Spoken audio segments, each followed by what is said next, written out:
అసలు ఒకసారి మన సౌరమండలం ఒక విశ్వాన్ని తీసుకుంటే ఒక గ్రహం చుట్టూ ఉపగ్రహం తిరుగుతుంటది.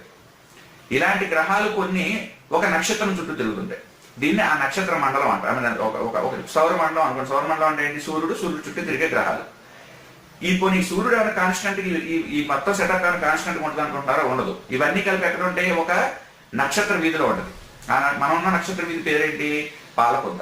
ఈ పాలపుంత మధ్య భాగం చుట్టూ ఈ సూర్యుడు చుట్టూ ఉన్న గ్రహాలు లేదా ఇతర పదార్థాలు, మళ్ళీ ఆ పదార్థాల చుట్టూ ఆ గ్రహాల చుట్టూ తిరిగే ఇతర పదార్థాలు, ఇవన్నీ సెటప్ అంతా కలిపి మళ్ళీ పాలపుంత మధ్య భాగం చుట్టూ తిరుగుతుంటాయి.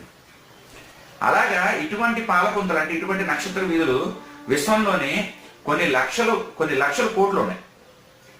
మళ్ళీ ఈ పాలపుంత మొత్తం కూడా ఈ విశ్వం యొక్క మధ్య భాగం చుట్టూ పాలపుంత కూడా తిరుగుతుంటది. ఓకే, ఇంతవరకు వచ్చామండి. దీని తర్వాత ఇప్పుడు ఏం మాట్లాడుతున్నారంటే మల్టీవర్స్ అని ఒక కాన్సెప్ట్ ఉంది. అంటే